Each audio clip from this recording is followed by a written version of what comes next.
Jesus. Good morning, Jesus. Good morning, good morning. Gising sa umaga, hanap-hanap ka. Lulot ang salita mo, nagbibigay buhay. Ang sarap namang malaman, may nagmamahal sa'yo. Salamat sa'yo, Panginoon. Walang pagsubok na di mo kakayanin mo. Sa bawat panalangin, ikaw ay diringgin. Ayon sa kanyang pangako, di kanyang iiwan.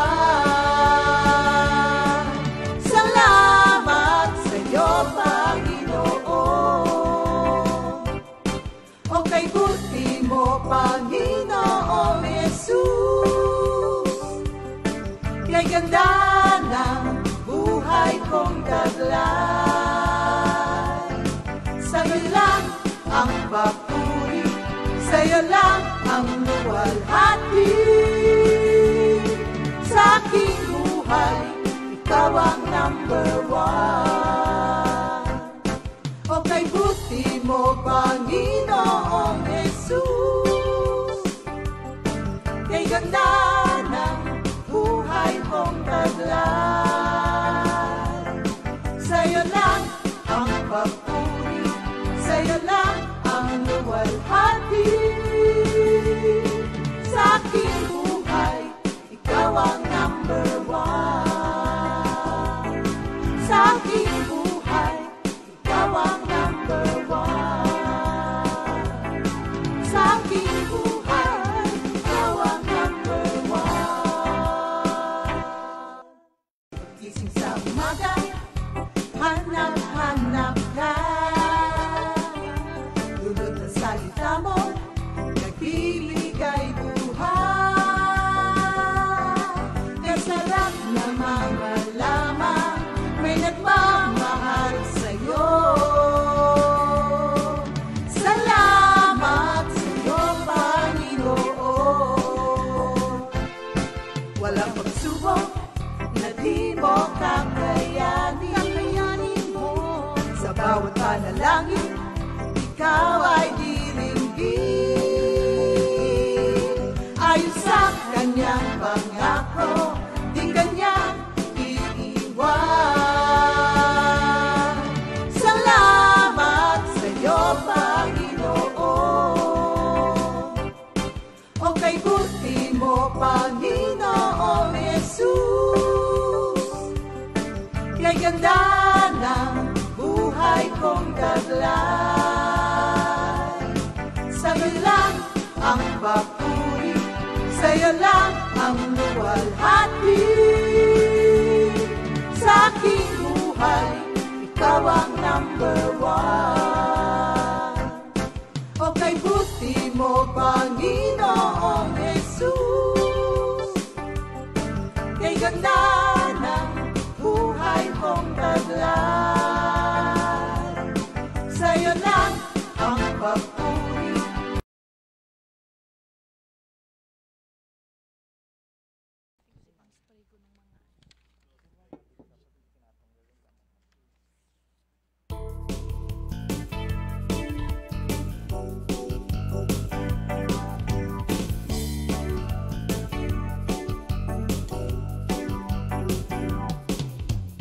Tayo ay lumapit sa ating Panginoon. Siya ay awitan, ating papurihan. Ang batong kublihan, nating kalakasan. Tayo ay lumapit kay Jesus. Tayo ay umawi at magpuri sa Kanya. Tayo'y sumamba at magbigay galang. Magpasalamat at umawit sa Kanya. tayo ay lumapit kay Jesus. Kamangha-mangha ang iyong mga gawa, sa'yo ibibigay ang dakilang parangal. Ihahayag ko ang iyong kabutihan, para sa'yo ang papuri, para sa'yo, O Jesus. Kamangha-mangha ang iyong mga gawa, sa'yo ibibigay ang dakilang parangal. Ihahayag ko ang iyong kabutihan, para sa'yo ang papuri, para sa'yo, O Jesus. Para sa'yo, O Jesus. Para sa'yo, O Jesus.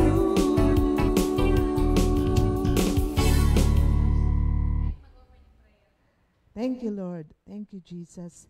Panginoon, maraming salamat po sa oras na ito pinagkaloob mo muli sa amin upang ikaw ay mapapurihan at mapasalamatan sa lahat ng ginagawa mo sa aming buhay.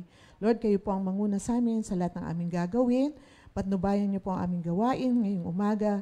Ang mga gagamitin mo, bigyan mo po ng iyong basbas, Panginoon, your double portion of anointing. At salamat, Lord, sa lahat ng biyaya, sa lahat ng patnubay, kalakasan, magandang buhay na ipinagkakaloob mo sa amin. In Jesus' mighty name we pray. Amen. Good morning, Jesus! Magandang umaga! What happened? Naka-backlight ako? I know, hindi talaga ako nagba-backlight. Good morning mga kapatid. Oo, kasi it's too white pagka naka-backlight ako. Thank you, Lord.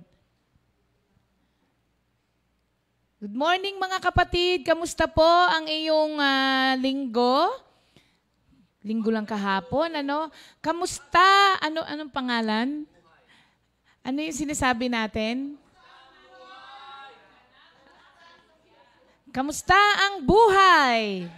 At kasiyasiya, alive in Christ. Thank you, Lord. Ayan. Alive na alive. Alive na alive nga.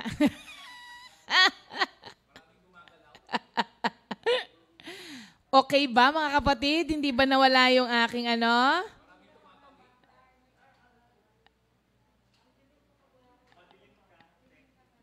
Okay. Sige.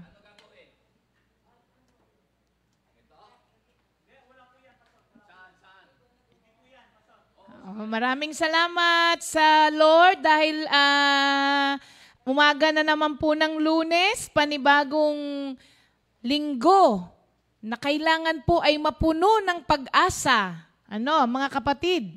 Okay. Thank you, Lord, sa araw na ito. Sa mga kapatiran po namin na palagian naming kasama,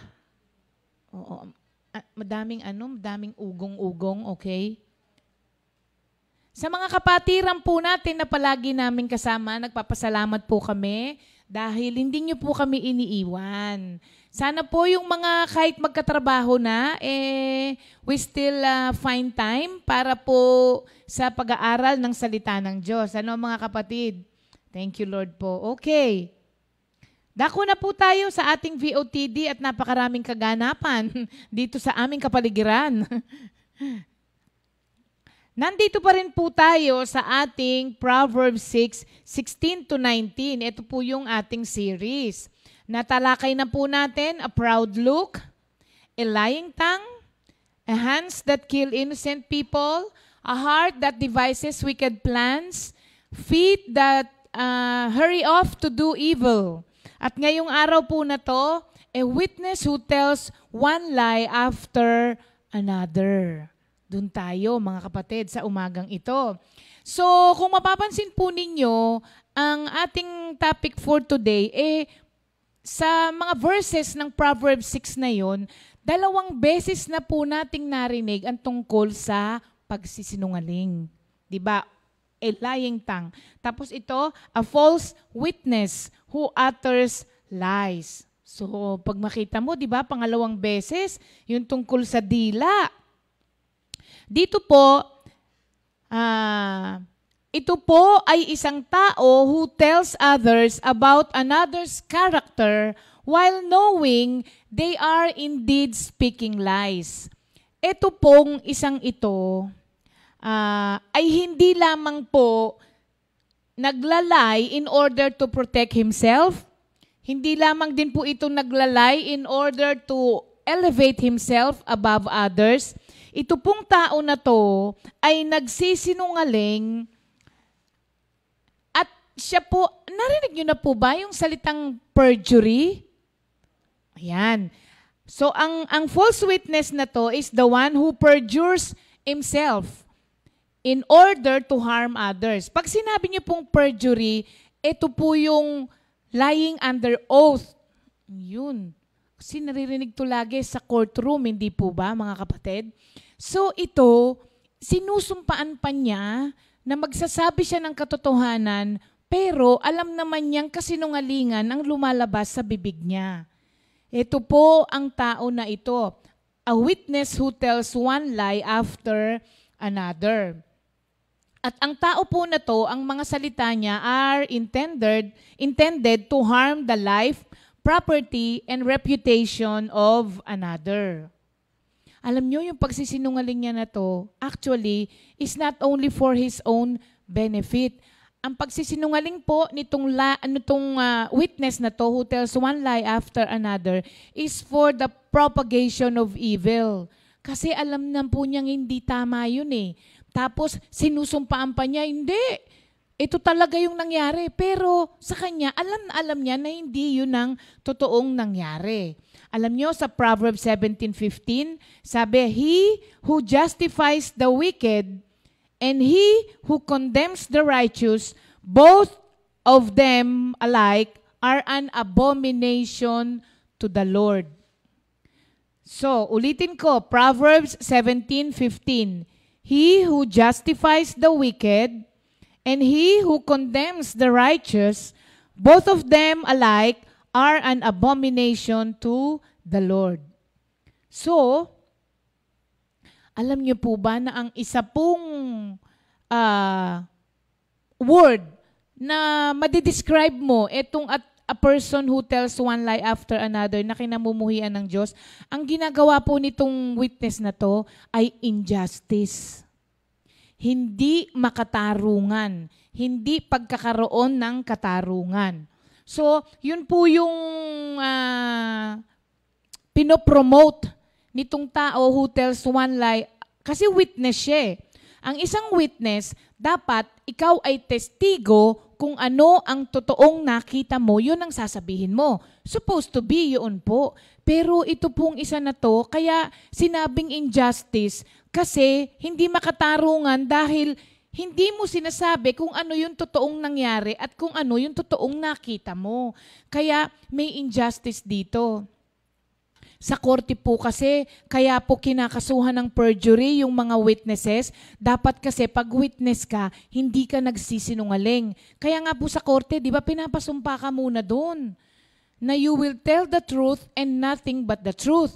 Kaya kapag ka nag-commit ka ng perjury, hindi mo sinabi yung katotohanan kahit alam mo na yun, pwede ka ring makulong kahit ikaw pa yung witness. So, ganun ka-importante po sa Panginoon ang justice na ma-serve. Kaya kapag ka ikaw ay isang witness na hindi nagsasabi ng totoo, ikaw po ay nagsiserve at nagpo-promote ng injustice. At ayaw na ayaw po ng Panginoon ang injustice. Just as God is a God of truth, the Lord is also a God of justice. Tingnan niyo po sa Isaiah 1, verse 17. Ang nakalagay po dito, learn to do good, seek justice, rebuke the oppressor, defend the fatherless, plead for the widow. Ang sabi rito. So, ang katarungan po ay napaka-importante sa ating Panginoon. Dito rin po, alam na alam natin ito, ang Micah 6:8. Sabi rito, He has shown you, O man, what is good, and what does the Lord require of you? But to do justly, to love mercy, and to walk humbly with your God. Unang-una po rito, to do justly. Ngayon, kung ikaw ay isang witness, kaya nga po patotoo. Sa Tagalog, ang witness ay patotoo kasi dapat ikaw ang dapat tagapagsabi ng katotohanan. Kaya nga patotoo ang tawag sa iyo. Kung ikaw ay hindi nagsisinungalingan, ano nang tawag sa iyo? Kung patotoo, pasinungalingan. Hindi ba? So, wag nating gawin 'yon. Alam nyo, meron pang isang scripture dito. Sa Leviticus 19:15-16. Basahin ko po sa Tagalog. Maganda sa Tagalog. Huwag kayong hahatol ng hindi makatarungan. Huwag ninyong kikilingan ng mahihirap o kaya'y kakatakutan ang mayayaman. Humatol kayo batay sa katuwiran. Huwag kayong magkakalat ng anumang nakakasira ng puri ng inyong kapwa, ni sasaksi laban sa inyong kapwa upang ipahamak lamang siya. Ito mismo ang tao, a witness who tells one lie after another. So kabilin-bilinan po yan ng ating Panginoon. Kasi alam nyo, pagdating ng panahon, pagdating po ng pagbabalik muli ng Panginoon, the end of all days will come, and the Lord will condemn the wicked and justify those that are made righteous. So, ang prayer ko po ay mapabilang tayo doon sa i-justify ng Diyos that are made righteous. Kasi kung ito pong kasalanan na ito ay kinamumuhian ng Diyos, ang mga gumagawa nito ay kinamumuhian din ng Diyos. Sabi nung iba, wala ka naman pwedeng gawin para hindi ka mahalin ng Diyos. Meron po. Kasi ang sabi niya kinamumuhian. So, kinamumuhian ng Diyos, kasi lagi nating naririnig yung hate the sin, love the sinner. Sino po bang napupunta sa impyerno? Yung kasalanan o yung makasalanan?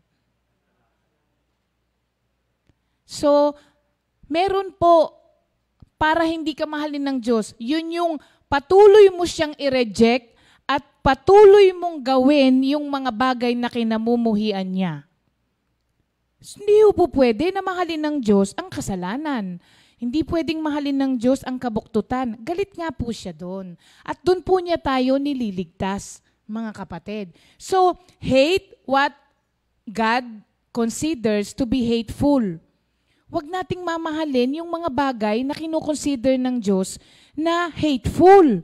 Kagaya ng mga nabanggit natin, ito, binigyan na po tayo ng listahan kung ano yung ayaw ng Diyos. Kaya huwag nating gagawin. Kasi kung kinamumuhian niya yung kasalanan, kamumuhian din niya yung gumagawa nito. Kasi it is an affront and deliberate disobedience sa ating Panginoon. Kaya hindi po gusto ng Panginoon ito.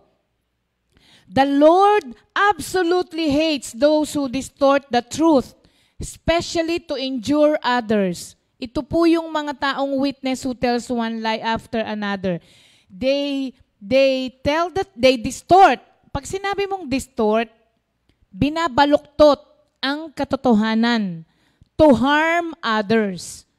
Intentionally po ito, mga kapatid. Bakit po kamo intentionally? Kasi alam mo naman kung ano yung katotohanan, pero hindi mo sinasabi. So, intentionally po ito. Hindi lamang po ito yung, ay, napasinungaling ako. Hindi. Ito po ay intentional. Kasi alam mo na kung ano yung totoo, pero mas pinili mong sabihin yung kabaligtaran nun. Mas matindi ito, mga kapatid. Pare-parehas po yan. Hindi ko sinasabing mas matindi ito, mas ito na lang ang gawin nyo, at ito hindi. Lahat po ito. Pero ibang klase itong witness who tells one lie after another. Because alam naman niya kung ano yung dapat niyang sabihin, pero mas pinili po niya na distort niya yung katotohanan na yun para po i-endure ang ibang tao. Alam niyo po, hindi lang po nag-grieve ang Diyos dito sa mga kasalanan na ito. Kung hindi, meron siyang extreme disgust. Alam niyo, ibang klase po yung mga, yung mga description dito. Pag sinabi mong extreme disgust, yung talagang matinding pagkamuhi. Tapos, bago sa akin tong word na to, pero naririnig ko po ito sa mga, mga courtroom dramas, yung mga ganon, yung tinatawag na animosity. Pag sinabi mo pong animosity, ang ibig sabihin po nito ay hostility.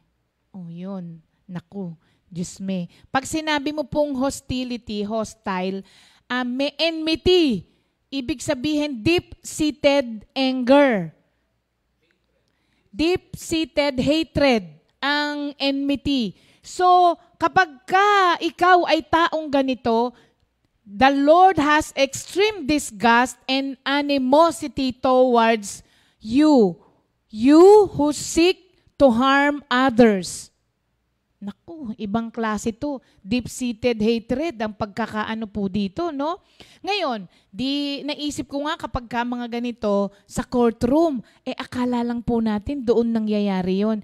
It goes beyond the courtroom, mga kapatid. Ito pong witness who tells one lie after another. Bakit po? Unang-una, if you have gossip about someone, stating hearsay, di ba? Then you have been a false witness. Lalong-lalo na yung rumor, iba pala yung gossip sa rumor. Ang pagkakaiba niyan, yung gossip po ay parang yung chismisan ninyo. Pwede siyang tungkol sa isang pangyayari, tapos kinukwento mo sa iba yung opinion mo tungkol dun sa pangyayaring yon. Pwede rin yon, mga kapatid. Tapos, pwede rin naman po na ikwento mo sa kanya, grabe yung pagkasalita nung sister kanina, no? So, meron kayong point ng pangyayari na nakita ninyong nangyari, tapos binibigay nyo sa bawat isa yung opinion nyo. Pero ang rumor ay unvalidated na kwento. Yun. Ang rumor po ay unvalidated na kwento. Ito po may or may not contain elements of truth. Pero yung veracity, gamitin ko yung word ni Pastor kahapon, yung veracity yung veracity, yung truthfulness ng pangyayari ay iniiwan mo doon sa kinuwentuhan mo. Yun ang rumor. Para bang nag-i-incite ka ng doubt. Tapos, sasabihin mo, ikaw nang mag-judge. Ganun. Mga kapatid, akala mo, di ba banal?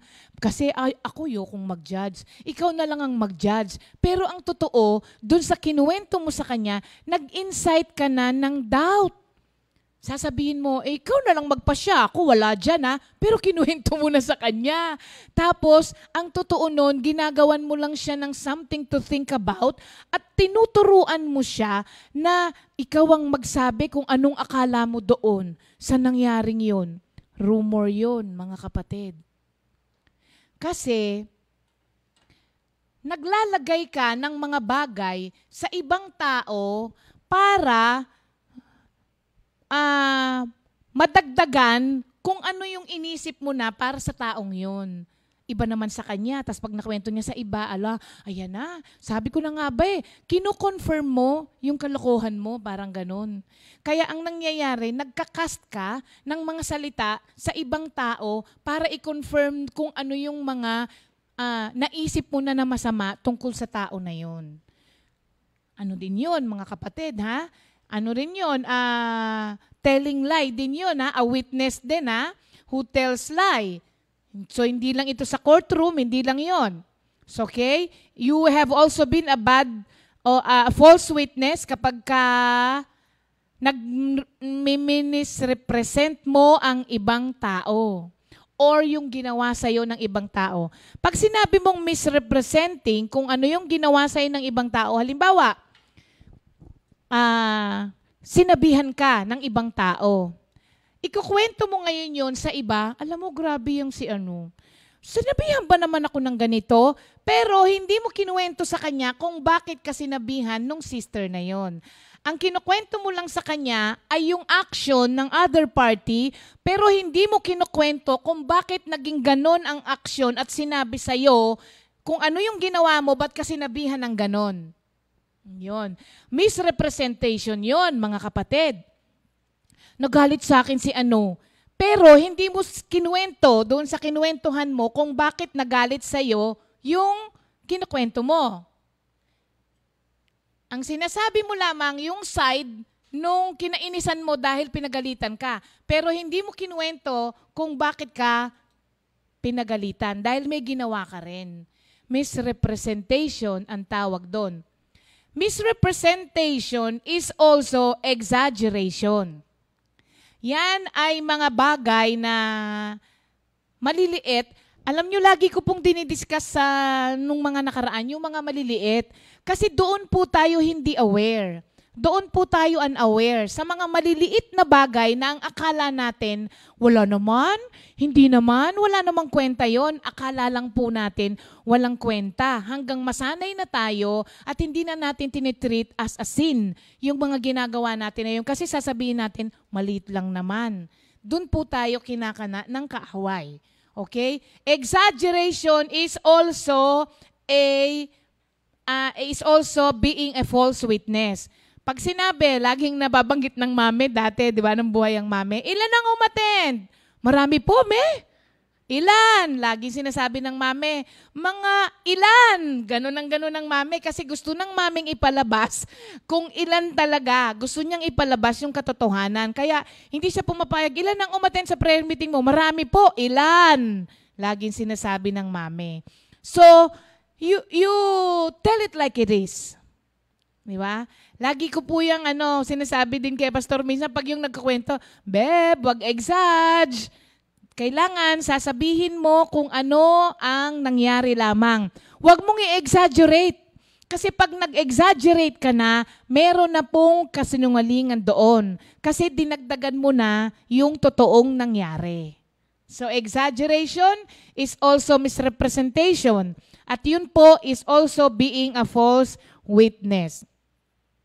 If you have also spoken in a way that minimizes the evil that was done, you are also a false witness. Halimbawa, grabe na yung ginawang kasalanan. Tapos sasabihin mo, hindi naman, ikaw naman kung magsalita ka naman, para namang ang laki-laki ng kasalanan niya. Totoo namang malaki yung kasalanan na ginawa niya. That is also being a false witness. Ang pinakaano po dito, sabihin mo kung ano yung totoo lamang. Walang labis, walang kulang. Yun po ang truthful. Walang labis, walang kulang. Kung ano lamang ang totoong nangyari, kung ano lamang ang totoong nakita mo, yun lamang ang sasabihin mo. Beyond that is your own and it's not the truth. Kaya, you are also a false witness. Pag sinabi mong 3 kilo, pag yan ay 3 kalahati, ikaw po ay false witness na. Pag sinabi mong ito lang ang kinuha ko pero may dagdag naman, you are a false witness. Kasi you are witnessing falsely.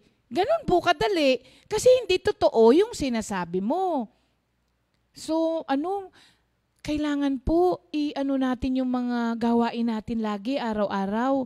Mga kapatid, kasi ibang klase po pala itong 7 things that the Lord hates. Pabalik-balik ko pong sasabihin, these are the things that the Lord hates. Para po matanim sa isipan natin na kinamumuhian to ng Diyos, kaya hindi ko dapat gawin. Maliliit na bagay, alam nyo, may nagtanong sa akin kahapon, yung prank daw po ba ay kasinungalingan? Ang prank po ba ay kasinungalingan? Yes. Pero, kinaaaliwan niyo po ba? Yes. Kinaaaliwan ng maraming tao ang pagpaprank ngayon. That means you are not hating what the Lord hates. You are enjoying what the Lord hates. Kasi ang prank, lahat po yan ay kasinungalingan. Kaya nga nagagalit yung pinaprank mo eh. Kasi hindi totoo yung mga pinagsasabi mo. Especially Christians, mga kapatid. Baka sabihin nyo, KJ ako, it's okay. Killjoy nga po ako. Pero do not do the things that the world considers to be enjoyable at mga good or fun, pero taliwas sa sinasabi ng Diyos. Mga kabataan, especially, ang mga kabataan kasi ngayon, yung peer pressure, ibang klase. Kaya ayaw masyado ng mga kabataan na maging spiritual. Kasi, naku naman, napaka-ano mo naman, napaka-killjoy mo naman, napakamanang mo naman. Diyos ko naman, lahat na lang ba ng bagay? Dapat lahat ng bagay. Ang lahat ng bagay ay lagi mong titignan sa salita ng Diyos para malaman mo kung ito ay kinalulugdan ba ng Diyos o hindi. I'm sorry to tell you mga kapatid, kung sakali po na sasabihin mo sa comfy masyadong mahigpit, ayoko na dyan, it's okay po. Pero sana wag. Kaya lang po, hindi po natin pwedeng baguhin kung ano yung itinuturo natin para lamang po ihele-hele ang marami at sabihin natin na okay lang yan. Hindi po okay. Hindi po tayo nagiging totoo at magandang patotoo sa mga salita ng Diyos kapag kinakadal natin ang hindi tama para lamang po mapastay natin yung mga tao. Kasi ano po ang saysay nang sila'y nananatili pero kasinungalingan naman ang mga natututunan. So, wag niyo pong gawin yan, mga kapatid. Wag po kayong magpa-prank. Biro mo, nag-enjoy kayo habang nakikita nyo yung tao na nahihirapan at nagagalit. So do not do that, mga kapatid. Hindi po ito kaaya-aya dito sa mga pinag-aaralan natin. Babaksak po tayo dito. Okay? So, pwede rin po kasi yun. Ito yung sinasabi ko. Nauna ko na pong sinabi. It can also mean a false prophet. Yung false witness can also mean a false prophet or someone who lies about religious matter, causing some to put their faith in a God who is not God at all. Yan. Misrepresentation of the truth. Kapag ka sinasabi mo sa mga tao na sasabihin mo, naku, okay lang yan, mahal ka naman ng Diyos kahit gumagawa ka ng kasalanan. Naku, may misrepresentation po doon, mga kapatid. Kaya nga po tinuturo sa atin ang katotohanan para po tayo'y manumbalik sa Panginoon. Pero kapag ka narinig mo na ang katotohanan and yet, pinili mo pa rin na willfully magtuloy ka sa kasalanan mo, tapos sasabihin mo sa kanyang mahal ka pa rin ng Diyos, parang sinabi mo sa tao na yon na, okay lang, wag ka nang magbago, mahal ka naman ng Diyos. Misrepresentation of a God that is not God at all. Hindi po ganun ang Diyos. Kasi namatay nga po siya sa krus para po talikdan natin ang mga kasalanan na nagpapahirap sa atin at magdadala sa atin sa impyerno. Kaya nga po tinuturo natin yung mga katotohanan na ito.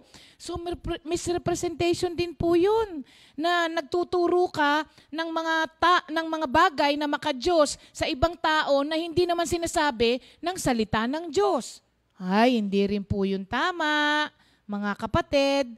So, tandaan po natin ito sa Zechariah 8:17. Also, let none of you devise evil in your heart against another, and do not love perjury. For all these are what I hate, declares the Lord. God hates injustice, and last we read that God hates those who yun. Zechariah 8:17. So, isa na lang ang natitira, mga kapatid, dito sa 7 things that the Lord hates and cannot tolerate. I wish po na i-review natin ito palagian para ma-remind tayo everyday ng Panginoon na maski doon sa mga sa pamumuhay lang natin, sa loob lang ng bahay. Kasi tayo ngayon, nasa loob ng bahay eh. Mga salita natin, mga isipan natin, na kapag ka wala sa light ng Word of God, siyasatin munang mabuti at maging maingat para hindi po tayo makasama doon sa mga kinamumuhian ng Diyos. Amen. Thank you, Lord. Ayan, maraming salamat po. Isa na lang, mga kapatid. Nabuo niyo po ba yung ating series? Kung hindi po, ay pwede niyo naman pong balikan. Dahil pwede niyo pong panoorin yung replay na yan, mga kapatid. Kaya, 7 things that the Lord hates and cannot tolerate. Last na po, yung tomorrow, nakapito na tayo, mga kapatid. Kaya, alam nyo, ako po yung nagpapasalamat din dito sa mga pagtuturo natin araw-araw kasi maski naman ako natututo. Minsan kasi yung exaggeration, di ba? Akala natin wala lang, pero may kasinungalingan. So, mga maliliit na bagay, tignan natin, mga kapatid, para po tayo kalugdan ng Diyos. Thank you, Lord. At sa umagang ito po, ang ating VOTD ay isang awitin ulit. Ito ay makikita natin sa Psalm 84:11. Psalm 84:11 na tayo, no? Yun yung nakaraang linggo. The Lord God is a sun and shield. The Lord bestows favor and honor. No good thing does He withhold. O sige, antayin natin si Arnold para magkasundo tayo. No good thing does He withhold from those whose walk is blameless. Ay, hindi. Hindi. Wait lang. Yung eksakto. Sa Psalm 84:11 sabi, for the Lord is a sun and shield. Ayan. The Lord bestows favor and honor. No good thing does He withhold from those whose walk is blameless. Hanggang dun lang. Sa Psalm 84:11 ang sabi rito, for the Lord God is a sun and a shield. The Lord will give grace and glory. No good thing will He withhold from those who walk uprightly. Sa New King James Version. Pero para po madali natin siyang matandaan at madaling ma-retain sa isip natin, yun po yung awitin natin na the Lord God is a sun and a shield. Ayan ha. So, dalawang memory verse natin na madali po niyong matatandaan dahil parehong may kanta. Yung nakaraang linggo po ay Philippians 1:6. Yun yung I'm confident of this very thing. And for this week, Psalm 84:11. Awitin parehas yan. Kaya tandaan po natin ang ating memory verse of the week. At sa araw na ito, maraming mga may birthday at may mga anniversary. Sa araw po na ito ay anniversary ni Sister Joy and Brother Mon Rubio. 39th year anniversary ng ating mga kapatid. Kaya advance celebration pala yung pinadala ni Sister Joy, hindi ba? Pero nung tinanong ko siya nung araw na yun, Sister Joy, anong meron? Ba't ka magpapadala ng merienda sa amin? Sagot niya, wala lang sis, kasi gumaling na kayong lahat. Thank you, Lord. At sa araw po na ito ay birthday ni Maria Daniela Garcia. Ay anak po ito ni Minister Mar and Sister Iper Garcia. Birthday din ni Sister Joanne Ebon.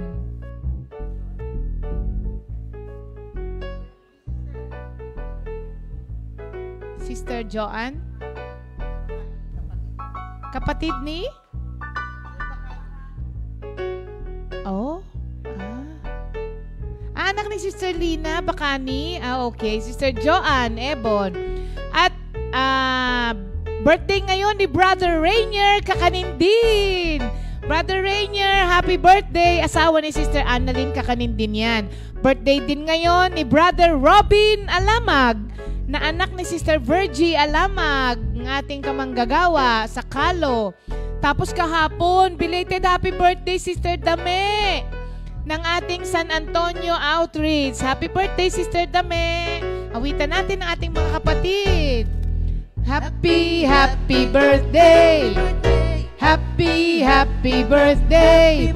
Happy birthday, happy birthday to you. Happy birthday din kay Brother Omen Toledo. Happy, happy birthday. Happy, happy birthday. Happy birthday, happy birthday to you. May the Lord God bless and keep you. May the Lord's light shine upon you. Happy, happy birthday to you. Happy birthday sa inyo, mga kapatid. Thank you, Lord. Glory, glory to God. Ngayon naman po, para po sa ating new song of the week. Yan. Meron na tayong bagong awitin. So, magkakaroon po tayo ng 2 songs every month. So, yung kay Pastor Simple, naging blockbuster. Di ba? Naging blockbuster yung awitin ng ating kapatid si Pastor Simple. So, ngayong week na to, meron tayong bagong song. Sa next week, babalikan natin yung ating first song. Sa sunod na week, itong song naman natin ngayon. At para dito sa araw po na ito na awitin natin, ito po ay composed by Brother Darwin Datu. Si Brother Dar, madaming talent. Akalain mo, di ba? Oo, alam nyo, di ba yung sharing ni Brother Darwin noon, dito lang siya natutong maggitara, ngayon nagki-keyboard na siya, tapos sumasayaw pa, di ba? Ngayon, sound. Ngayon, monitor lang nawala. Okay. Ngayon, ano naman siya? Composer naman siya ngayon, mga kapatid, ano? So, itong awitin po na ito ay kinompose niya at ipinadala sa atin. Ang ganda, mga kapatid. Pakinggan po natin.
Good morning, Morning, Jesus.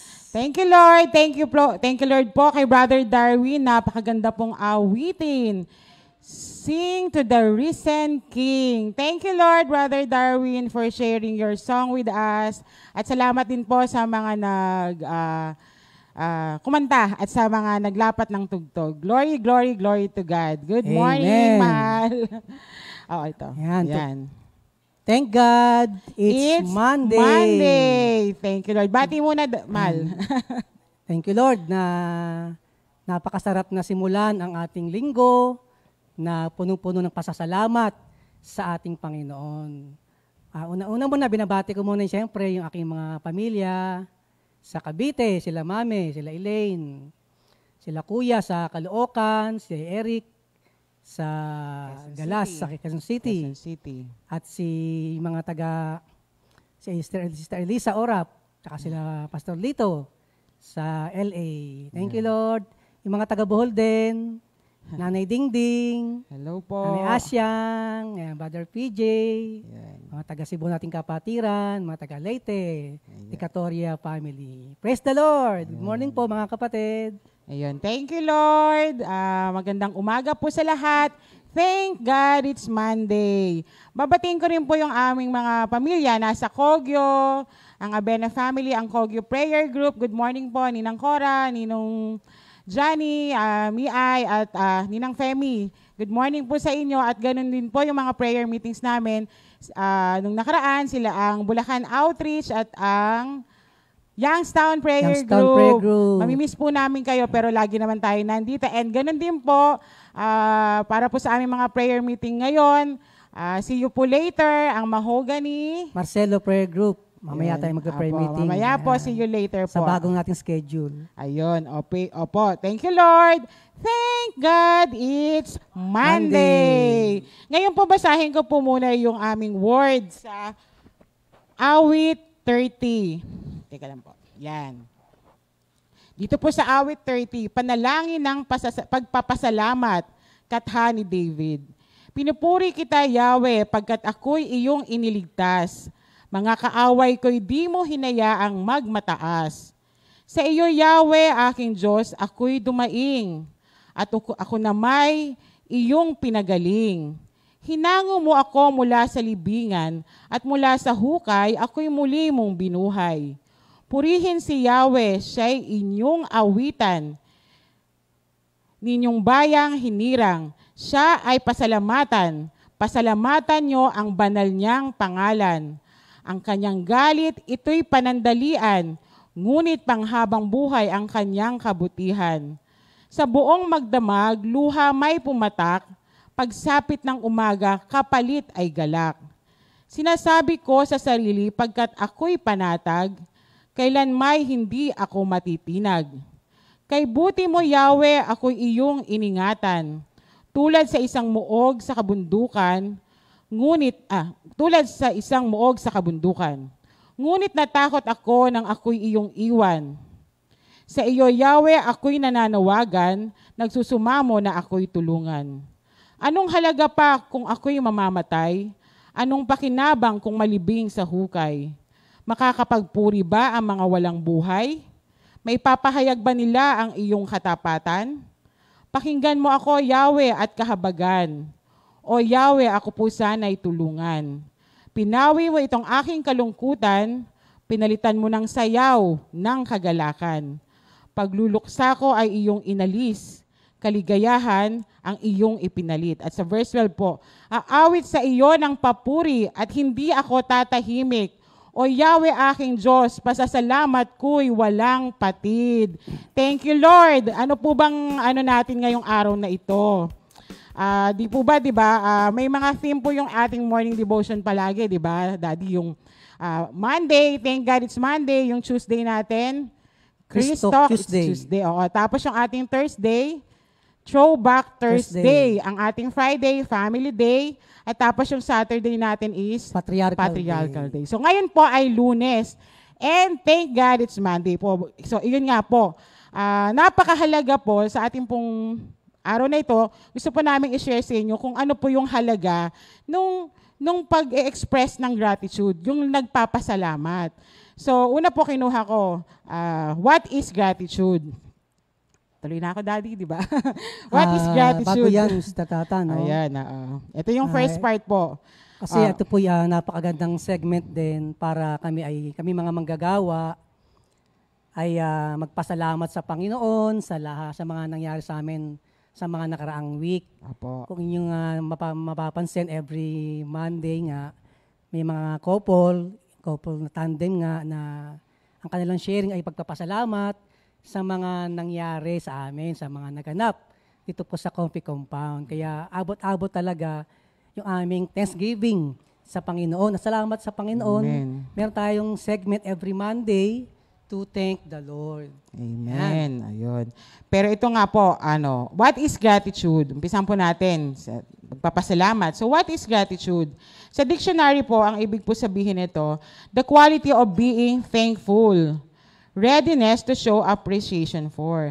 Sa Latin word naman po, ito po ay gratus, G-R-A-T-U-S, meaning pleasing and thankful. And another meaning po, it is a feeling of appreciation felt by and or similar positive response shown by the recipient towards the giver.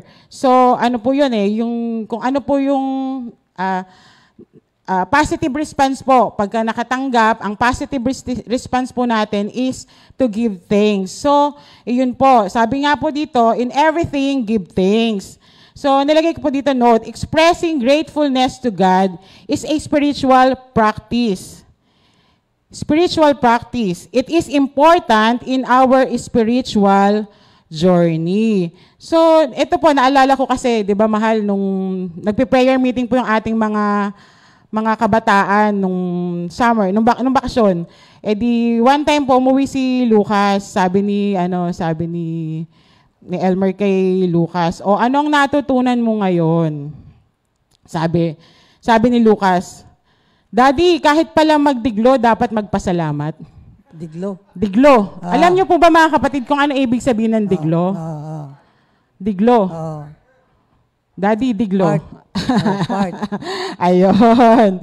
Di po ba? Sabi namin, bakit? Siyempre, inaano po namin, paano pagkakasabi? Kasi po pala, yung worker pong na-assign that day sa kanila, merong experience. So, sabi niya, na-hospital siya, tapos nagkaroon ng operation, na-operahan. So, ito daw pong doctor and nurse, araw-araw pumupunta sa kanya after operation, tinatanong kung nagdiglo na siya. Sabi naman sabi daw niya, hindi pa. So, balik na naman. Nagtataka daw siya bakit tinatanong kung bakit siya nagdiglo. Di sabi naman, nung one time, isang daan na ulit, sabi, nakapagdiglo na po kayo, sagot ng worker, okay na po. Tapos, yun, sabi daw ng nurse, thank you, Lord. Tinanong niya ngayon, bakit inaantay niyo yung makapagdiglo? Kasi yun daw po pala yung sign na successful yung operation na ginawa sa kanya. So, yun nga po, in everything, give thanks. So, Amen. Yun lagi pong pinapaalala sa atin na kahit ngayon, kaya sabi nga ni Lucas, kahit magdiglo, mag-thank you, yun. Naalala ko yung sharing ni Brother Ota na gano'n, yun. Laging magpapasalamat. Minsan Tapos, po, meron pang part yung kwento na yan. sige.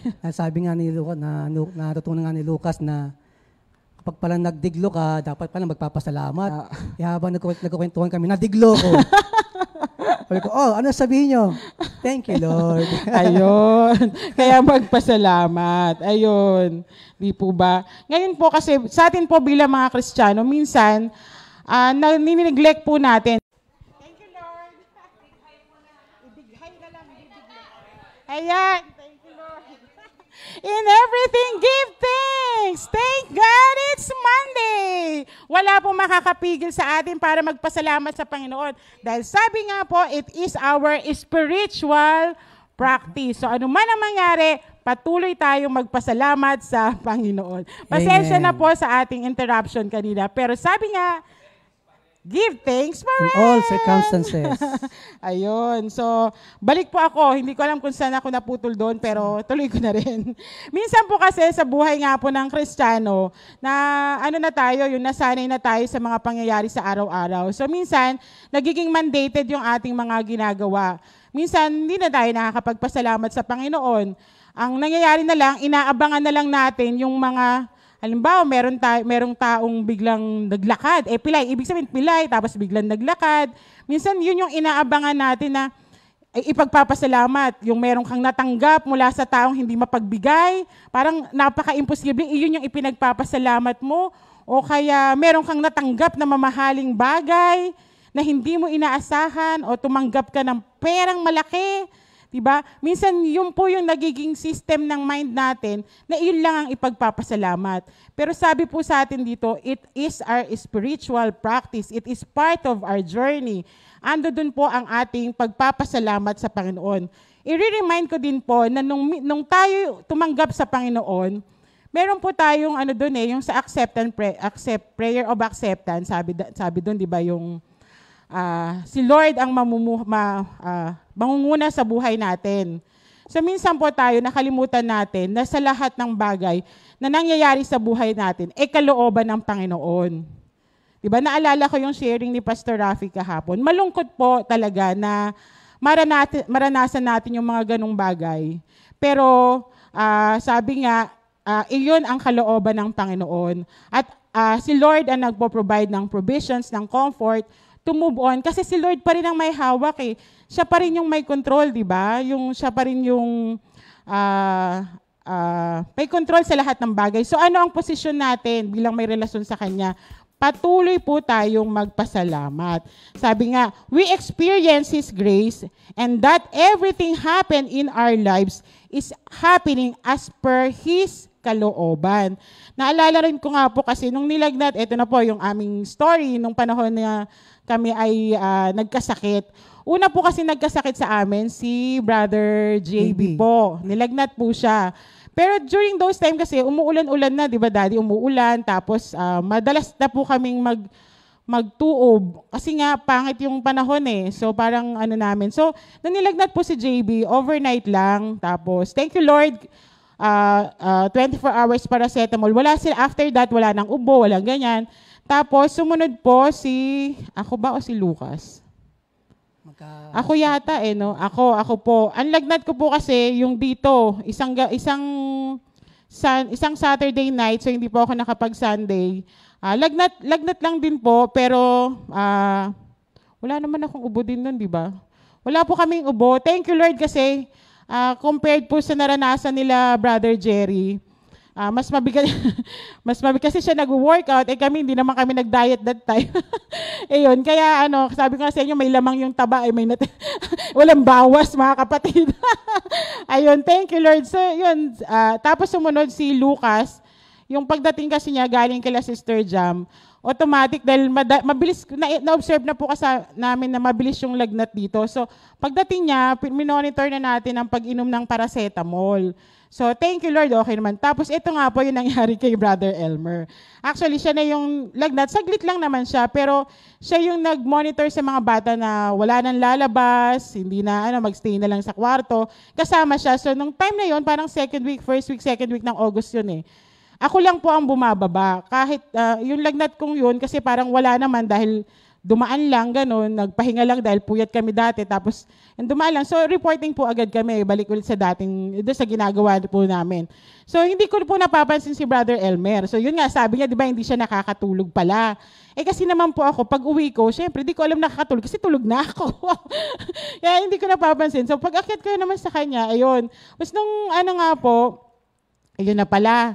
Di may announcement na po dito sa baba, nung may kinuha na sila Brother Joby, nagpa-pick up na sila ng sa company nila. Umakit ako. Usually, madalas ganito naman ako makipag-usap talaga eh. So sabi ko kay Brother Elmer, kumakain na siya noon. Sabi ko, mahal, bakit sila Joby? Kating siya sa akin. Pero kumakain, sumusubo pa rin siya, nilapag niya. Nakakagulat naman yung balita mo. Sabi niya, nagkikwentuhan pa rin. Tuloy-tuloy pa rin ako. Ina-announce ko na sinasabi ko sa kanila, ganito ha, isa lang ang bababa sa atin. Nagbibigay na ako ng instruction. Yung kukuha lang, hindi na tayo ganyan. Sinasabi ko na. Sabi ni Brother Elmer, nakakagulat naman yung sinasabi mo. Binaba niya yung kinakain niya. Basta nakatingin lang sa amin, nahihilo ko. Tapos sabi ko, mukha naman hindi. Kasi kasi alam niyo naman, pogi. Di ba? Hindi mo mahulaan na not feeling well. Yun din ang lamang, di ba? Di sabi gano'n, sabi niya, nahihilo daw siya. Biglang gumanon. Lumabas yung dila. Hello. Ayun. Biglang umano po yung kanyang dilang ganun. Di nataranta ko. Parang paalis yata sila Brother Tony noon, sila Pastor Tony. Saka sila Iko, kakaakyat lang. Nagsisigaw ako, Daddy. Gising. Tapos sabi ni Lucas, Daddy, it's a prank. Kasi hindi nga namin dahil hindi naman siya ganun talaga, dahil malakas pa, nag-uusap-usap pa kami. It's a prank. Nung gumanon na, at talagang wala ng kulay, dinataranta ako. Hindi ko po alam ang gagawin ko talaga. Lord Jesus, kasi ang dami ng gumagana sa utak ko noong time. Hinilot-hilot ko lang, pero wala po pala talaga akong nagawang first aid.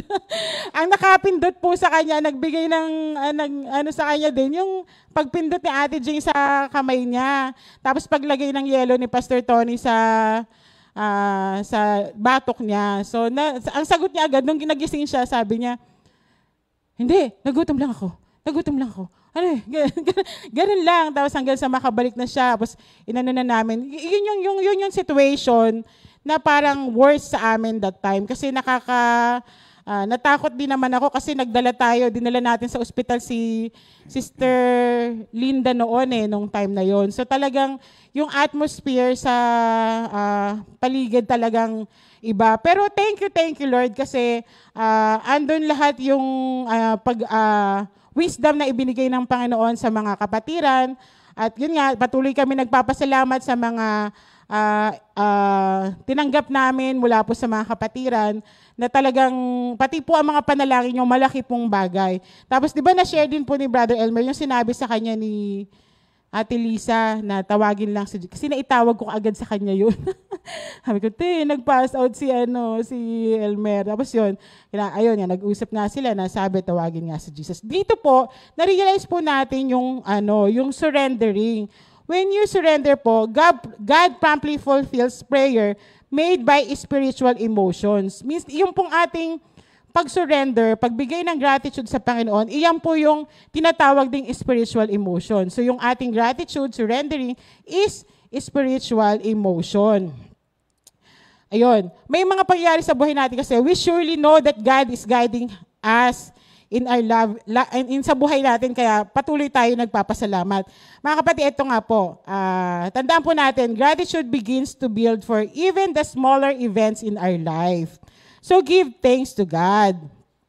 Kahit sa maliliit na bagay, patuloy tayo magpasalamat.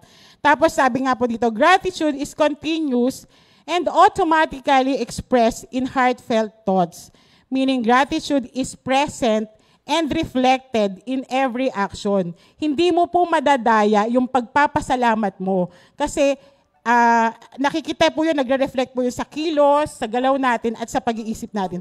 At yun po ang mangyayari, lalabas. So, hindi na kailangang i-memorize yan. It is our way of life of giving gratitude to God. So, ayun nga po, ito na. So, paano po kung walang salamat, walang pasasalamat? Ang word po natin is salamat. Tatanggalin natin yung letter S. Ano po ang natira? Alamat. So ano po ang ibig sabihin ng alamat? Legend. Opo, legend. So ano po ba ang ibig sabihin ng legend? A traditional story sometimes popularly regarded as historical but unauthenticated. It is a myth or epic or folk tale. So sabi po dito, kung wala yung S, ang natira alamat, yung ginagawa ng Panginoon sa atin na mabubuting bagay ay magiging alamat kapag di nagpapasalamat. So, ibig sabihin, ano ba yung alamat? Walang ano.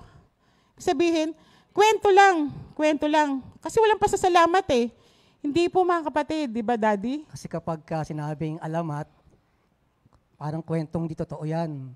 So mangyayari kapag ang tao pala ay hindi po nagpapasalamat, nagiging alamat. Nawawala yung S, no? Nagiging alamat. So parang nangyayari din kapag hindi ka nagpapasalamat, parang yung ginagawa ng Panginoon sa atin, myth lang. Parang kwentong hindi totoo.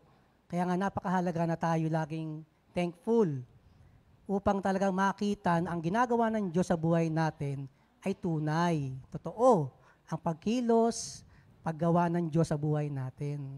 So pag hindi ka Amen. thankful, nagiging alamat. Amen. So, iiwasan po natin na maging alamat yung patotoo ng buhay natin na ginawa ng Panginoon sa buhay natin. Kung tanggalin mo yung Diba? A, Pag tinanggal naman po natin yung A, ano po ang matitira sa word na salamat? Wala na yung S, wala na yung A. Ano na po ang natitira? Lamat. Ito po ang masaklap. Ano po ba ibig sabihin ng lamat sa English word? Children? Ano po ba? Diba? Crack. Automatic po, crack. Ano po ba yung mga synonym ng crack? Fracture, flow, split. Mga kapatid, legend na, tapos naging lamat na. May lamat. Hiwalay ang relasyon sa Diyos. Sira ang relasyon sa Diyos. Split ang relasyon sa Diyos. Pag walang salamat. naalala ko lang no, sa tata, no, na nung ating dating buhay, talagang hindi naman talaga tayo na-used na magpasalamat sa Diyos eh. Actually, tayo pag may nagbigay sa atin, may tumulong sa atin, sa tao tayo nagpapasalamat. Pero salamat sa Panginoon sa ating bagong buhay ngayon, nalaman natin yung tamang pamamaraan sa pagbibigay ng pasasalamat. Kaya ngayon, pag meron sa ating tumulong, nagbigay, anything, di ba? Sinasabi kagad natin, oh, thank you, Lord. Baka nagkaroon tayo ng tamang pamamaraan ng pagbibigay ng pasasalamat. Amen. Pero dati talaga, lamat tayo eh. Oo nga. Kasi nga, kung kani-kanino mo binibigay, yung ating pasasalamat, which is si Lord naman talaga, ang nagbibigay sa atin. Amen. Oo nga. So, yun nga po. So, balikan po natin yung binasa natin sa Psalms 30. Ano nga ba ang pangyayari dito sa Psalms 30? Yung Psalms Daddy? 30 ating binasa mga kapatid, 1 to 12, ito'y mayroong historical background sa 1 Chronicles 20, chapter 20, up to chapter 25. Nabasahin niyo mga kapatid, napakaikli lang yan. Mas matagal pa yung nanood ka Encantadia. Napakaganda po ng Opo. pangyayari mga kapatid. Mas mahaba pa po ang Korean novela. Ito isang awit ni Haring David na kanyang ine-express yung kanyang pasasalamat sa Diyos sa mga pagbabago na ginawa ng Panginoon sa buhay niya. Kasi ito yung time na nagre-reign na si David eh. At talagang napakarami niya mga victories na nakamtan sa kanyang mga battles. Pero sa kanyang ganong kalalagayan, merong itinurong Panginoon sa kanya. Pinago ng Panginoon ang kanyang sitwasyon. Tatlo nga ito eh. From weeping, ano ba yung weeping? Pagtangis. From weeping to joy. Pangalawa, na binago ng Panginoon sa kanyang kalalagayan. Sabi rito, from mourning to singing.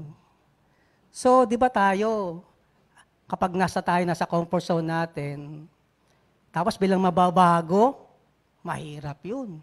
Yung adjustment. Nangyari to kay Haring David, mga kapatid, na sa kanyang magandang kalalagayan, mayroong ipinakita ang Panginoon sa kanya. Kasi ang nangyari dito, mga kapatid, historically, napakarami niya mga victory sa kanyang battle. Dito ko nga rin nakita na meron palang kapatid si Goliath, na napakalaki rin. At ang Giant daliri, 24. 24. Sa bawat kamay, Sa tsaka sa dalawang kamay, dalawang paa, tiga-anim. Tiga-anim. At talagang napakalaking tao talaga. Kasi dinescribe dito yung gamit niya, di ba, na Mga napakalaki. mga lahi ni Goliath. Kapatid ni Goliath. So napakarami niyang napagtagumpayan ng mga laban. Ngayon, sa kanyang great victories, siya ay tinempt ni Satan, in-entice ni Satan, yung kanina pang hinasabi ni Sister yung word na in-entice, di ba? Na isensus mo nga yung mga panalo, yung mga loot nyo, gaano nakarami yung mga nakuha nyong kayamanan, nakupkup yung mga tao. Na-attempt siyang ganon, ipasurvey kay Joab. Pero laban ng loob ni Joab, kasi alam niya, hindi naman pinapagawa ng Panginoon, si David lang yun. Pero dahil nga siyang ruler, ginawa pa rin ni Joab yun. So sinabi ni Joab gano'ng kararami. Pero yun nga, ang nalugod lamang si Haring David, hindi nalugod ang Diyos. Kaya nagpadala ang Panginoon ng propeta kay David, sinabi, galit si Lord sa'yo. Bilang kasalanan mo, meron kang punishment sa ginawa mong kasalanan. Mamili ka. Meron pa yung mabait talaga si Lord sa kanya, David eh. Pinapili pa ng punishment. Yung tatlo yung kanyang choices eh. Una, Yung paparusahan. 3 years of famine, 3 months of defeat sa enemy, or 3 days of plague. So sabi ni David, ayokong maparusahan ng kapwa-tao. Gusto ko kayo, Sa Panginoon. Diyos ako nagkasala. Dahil sa ako nagkasala eh. So pinili niya yung 3 days of famine, plague. Grabe mga kapatid yun. Sa first day pa lang, almost 70,000 agad ang namatay. Nagpadala ang Panginoon ng angel of death. Ganon katindi ang nangyari kay David. Actually, ang kasalanan ni David dito, pride and self-sufficiency siya. Kasi kita niya yung kanyang loot, kanyang plunder, lahat. Pati mga slaves niya, lahat nakita niya yung gano'ng kalaki na eh. Pati kanyang military might, gano'ng katindi.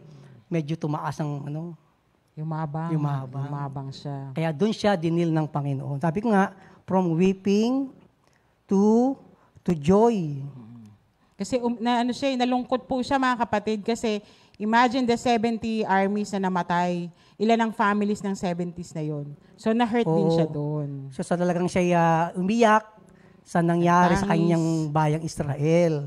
Sabi nga po it is a contrast between God's anger and His gifts of lasting joy.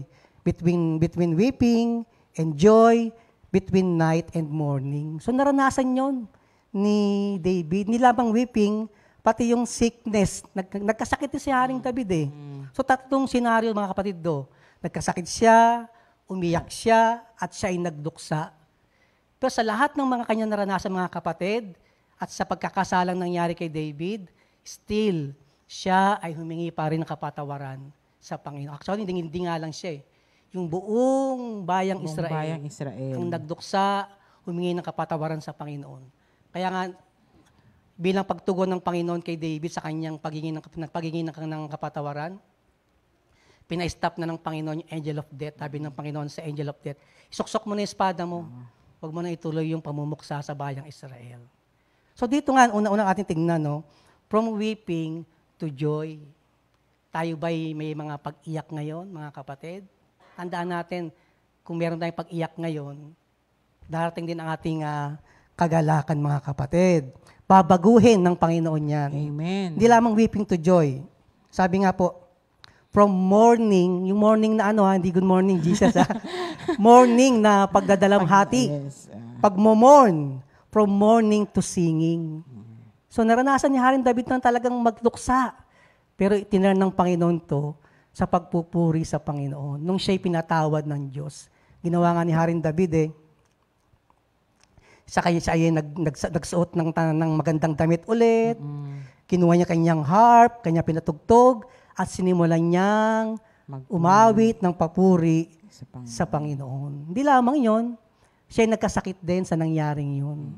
From sickness to health, God healed David and lifted him up from the grave.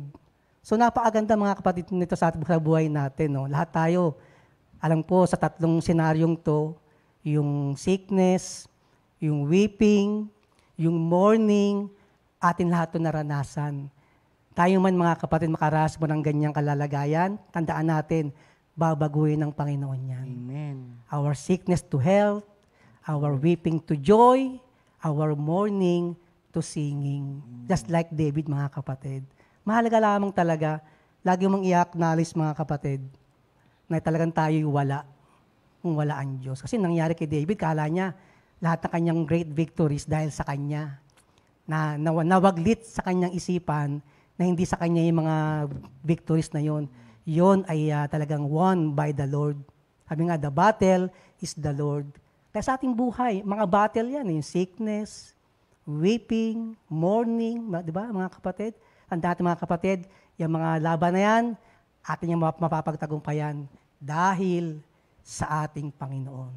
At pinakamaganda ng mga kapatid dito, nagpuri si Haring David. After niyang malampasan ang lahat ng mga pagbabago sa kanyang buhay. O baka may masir si Sir Tata. Di ba nagtapos tayo sa kanina?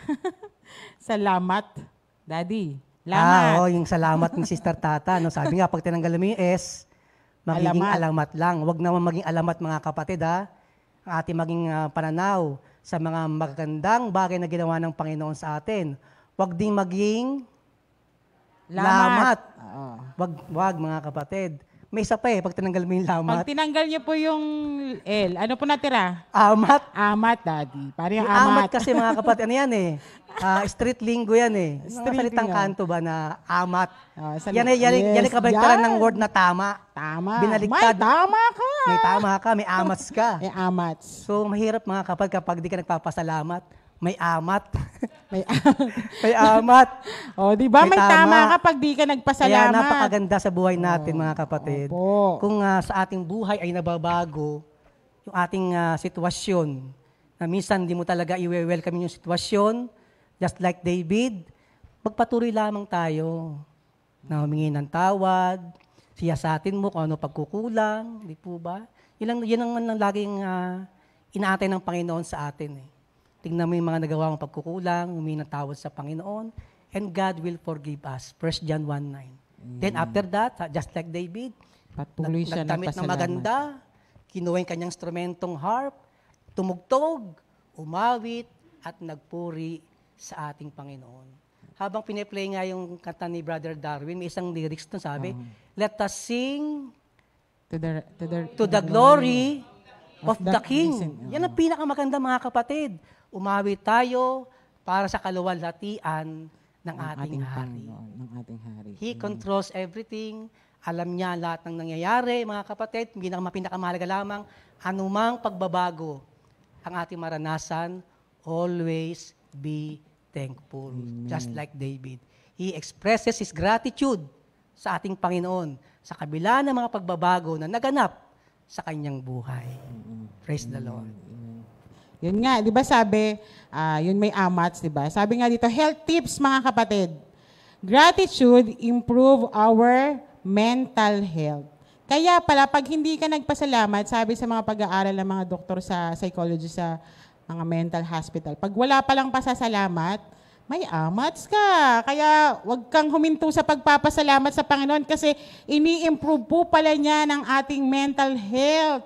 Totoo na mayroong mental benefits ang pagiging thankful. Kasi pinupuno mo yung kaisipan mo ng kagandahan ng Panginoon, His majesty, His dominion, His power, His goodness, His grace, His mercy. Amen. Pinupuno mo iyong kaisipan. Every time na tayo ay mayroong thankful mind. Kaya napakainam sa ating mga kapatid. Anong mga sitwasyon? Always be thankful. Thanks. Amen. So bago po kami magwakas, kami muna po ay kakanta rin sa ayon sa gusto. Thank you, Lord. Kami kakanta kay Lord. Tihang sa Psalms 30 din.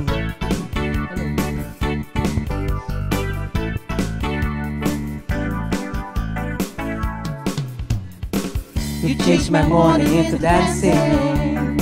You changed my sadness and make me glad. I will sing to you and not be silent. Lord, I will praise your name. Sing praises to the Lord. You who belong to Him. His praises last for a moment, but His faithfulness will last for all time. I will sing praises to our God. I will give you the highest praise. Oh Lord my God, you are worthy to be praised. Lord, you are an awesome God. I will sing. I will sing praises to our God. I will give you the highest praise. Oh Lord my God, you are worthy to be praised. Lord, you're an awesome God. Lord, you're an awesome God. Lord, you're an awesome God. Thank you, Lord. It's Monday. Thank you, Lord. Closing prayer, Daddy. Let's pray. Hallelujah. Lord, napakabuti mo sa amin. Tunay, Panginoon, na lahat ng bagay, Panginoon, inaalaw mo para sa aming ikatututo, Panginoon. Upang lalo pang lumalim, Panginoon, ang aming pagkakilala, Panginoon, sa inyo. Salamat, Panginoon, sa mga kapatiran, Panginoon, namin na aming kasama sa Good Morning Jesus, Panginoon.